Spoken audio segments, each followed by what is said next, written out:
Mental illness is different from a physical illness that we traditionally know, where it's a disease or bacteria or a virus or a cancer, something that affects cells in the body. Mental illness is affected more by behavior, emotions. That is what the brain does to the body. But that can be affected greatly by physical illness. For example, people with a chronic medical problem doubles the risk of depression. And that mental illness reaches a level where it becomes dysfunctional for the person's everyday life.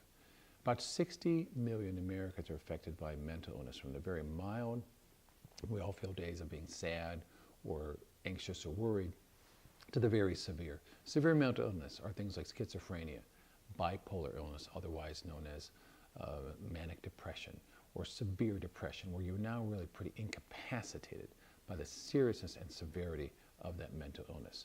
And schizophrenia by hallucinations, paranoia, delusions. These are more or less known as brain diseases, because it's clearly set up by the brain, somewhat genetic, where the person simply cannot function in many states with a severe mental illness.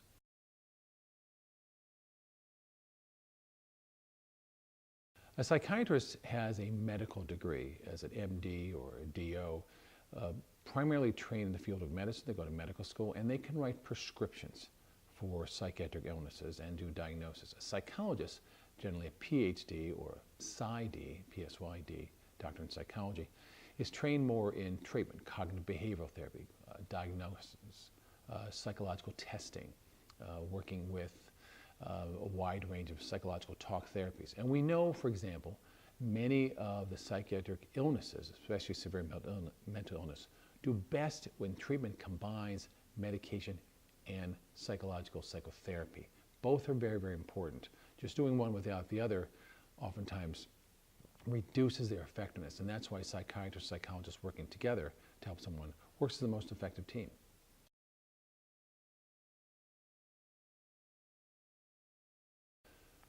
We're not clearly sure of the level of psychologists trained to deal with severe mental illness and others. I mean, we have tens of thousands, but a grave shortage when it comes to dealing with the severe mental illness area.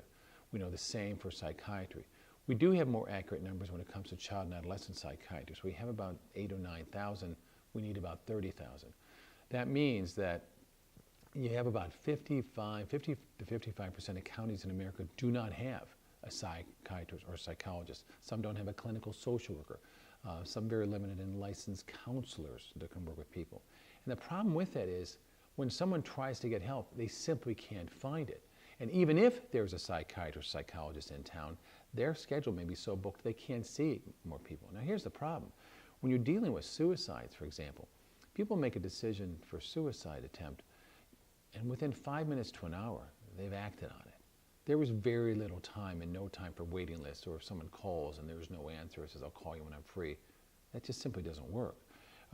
When someone is involved with a drug overdose, you've got to have access for people. I mean, when it comes to this scourge of drug overdoses in this country, which killed 47,000 Americans last year, think about this, that out of every 1,000 people with an addiction disorder, 900 of them seek no treatment at all. Of the 100 that try and get treatment, 37 of them can't find treatment. And of the 63 who remain, only 6 of them can find evidence-based treatment for someone who's really trained in the field to do the work. So out of every 1,000 people with an addiction disorder, 6 can get true treatment. It's less than 1%. It's no wonder people aren't getting better with that. And similarly, when people are emerging with a serious mental illness, for example, half the cases emerge by age 14, 75% by the age of 24.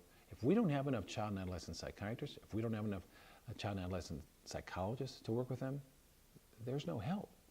And it is no wonder then when people try and get help or they're frustrated with it, they give up. Someone else writes the prescription who may not be trained in psychiatry. Someone else may talk to them who may not be a trained and licensed counselor or psychologist. That's a problem. And so the frustration builds, and the risk for suicide builds, and the risk for drug overdose builds, and the problem continue on.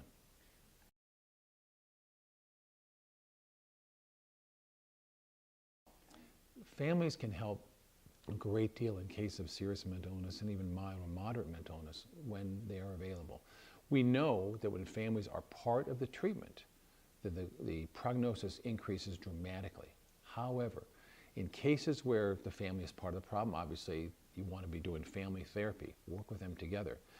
But in many cases in serious mental illness, the person feels so abandoned and so alone, or perhaps their own delusions and hallucinations are telling them that the family member is part of the problem in a way that's really pretty irrational. So for example, if someone with schizophrenia feels that their father is part of the CIA and planting electrodes in their brain and sending signals to their mind, that person really is not of sound mind to make decisions when they're in the middle of the full-blown psychotic episode. When they settle down, they can be a little more coherent and lucid, they do understand. But the problem that we see happening here is when our current HIPAA confidentiality laws, which were designed originally to protect medical records from insurance companies, have morphed into this thing where the families can't even know or talk about things anymore. It's a serious problem, and now it blocks the family from treatment.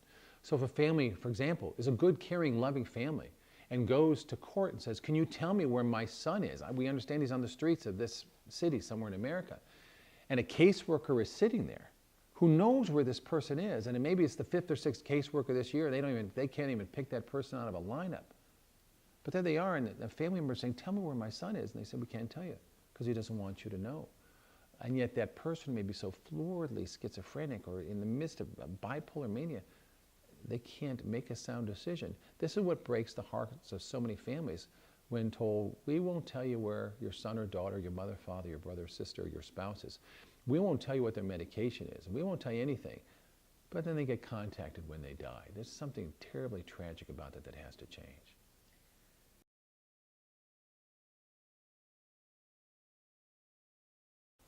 When a person is acutely ill, gravely ill with a physical disease, you oftentimes will see them in an intensive care unit, or certainly hospitalized as they're recovering, or emergency surgery, an emergency room. The same is needed for psychiatric illnesses, to have a psychiatric bed with trained therapists there, psychiatrists, psychologists, social workers, counselors, peer support people there, surrounding that person with the best care, recognizing that in the midst of the breakdown of this system, of this attack of this brain disease, is an acute problem that needs help. Unfortunately, what happens in this country is when someone is in the middle of a severe crisis moment, the police are called or paramedics are called and they take them to an emergency room. And in the emergency room, the chances of having someone there who's really trained to deal with this is pretty small. So what do the emergency room staff do? They'll put them in a room. If they're aggressive, they may sedate them. They may tie them to the bed, tie their arms and legs down, their chest down. Wait for a psychiatric bed to open. They may sit in a room with a nurse watching them. They may have little or no contact with anybody for hours, days, weeks. They may sit in this room with just someone checking up on them. When they really need to go to a psychiatric hospital bed, sometimes they may get transferred to a general hospital bed, but still, we wouldn't do that with a heart attack. We wouldn't say, well, you're having a heart attack, so we're just going to sit here for days or weeks until we find a cardiologist in town. We move quickly into those things. We get to see someone who's an oncologist when someone has cancer. If they're in the middle of a diabetic crisis, they see an endocrinologist. If it's a woman having a baby, they get her to delivery room. But when it's a psychiatric emergency, we don't have enough people and don't have enough beds. Now, part of this bed problem has been set up by Medicaid. Medicaid has a rule that says if you're between ages of 22 and 64 and you're poor and you're on Medicaid, you have to go to a hospital that has less than 16 beds. It's a bizarre, insensitive, and quite frankly, an irrational rule to have that sort of thing. And that's led to a lot of their shortage of beds. So we have a shortage of about 100,000 beds in America. Almost every state, 49 states, don't have enough. And so people are putting on waiting lists. People don't get care. People walk out of the emergency room, and more problems occur.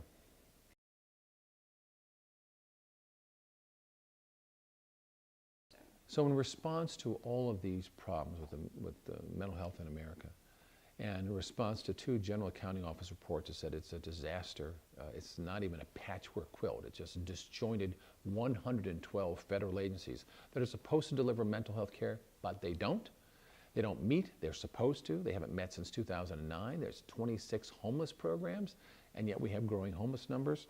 When you see that we have made great strides in reducing mortality or death rates from cancer, from heart disease, from lung disease, from infectious diseases, from HIV, from auto accidents, et cetera, death rates have all declined. But when it comes to suicide, rates have gone up, and we now have about 350,000 deaths a year in America, mental illness related, from either chronic illness or homicides or suicides or victims. The list is massive.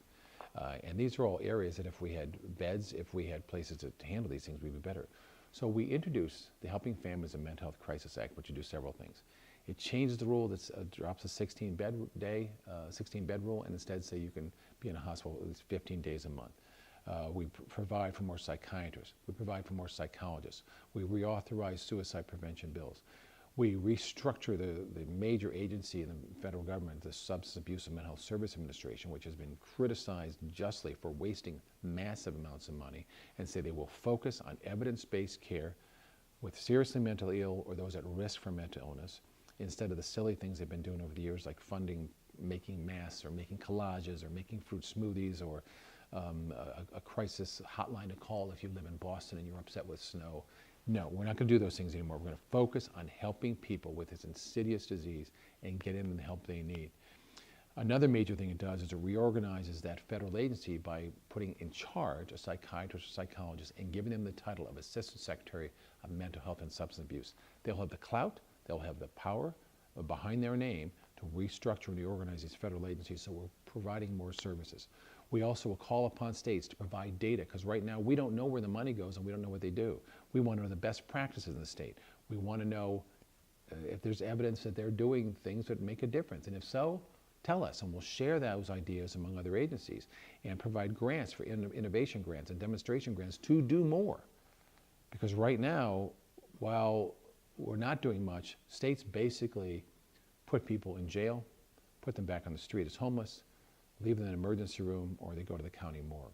When we closed all these psychiatric hospitals, we had 550,000 beds in the 1950s when the population of the United States was about 150 million. And now with the population of the United States approaching 320 million, we got 40-some thousand hospital beds.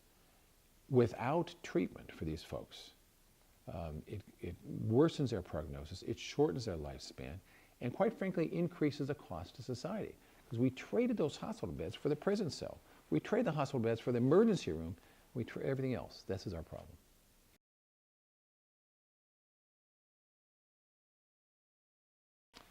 The House passed the bill in July with an overwhelming number of 422 to 2, basically unanimous vote.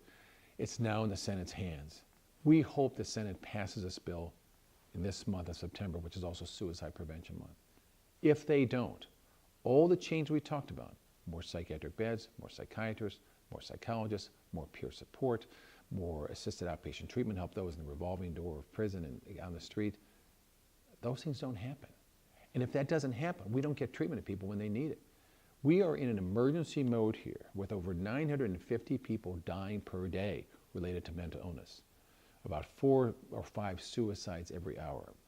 We have these problems emerging, costing our nation $500 billion a year in healthcare costs, in judicial system costs, in lost wages, et cetera. We better do something. This is an emergency for our nation. But the Senate has to take it up for a vote. If they don't, it doesn't happen. It doesn't get to the president's desk. And there's no help. And when there's no help, there's no hope. We can't do this to people in America.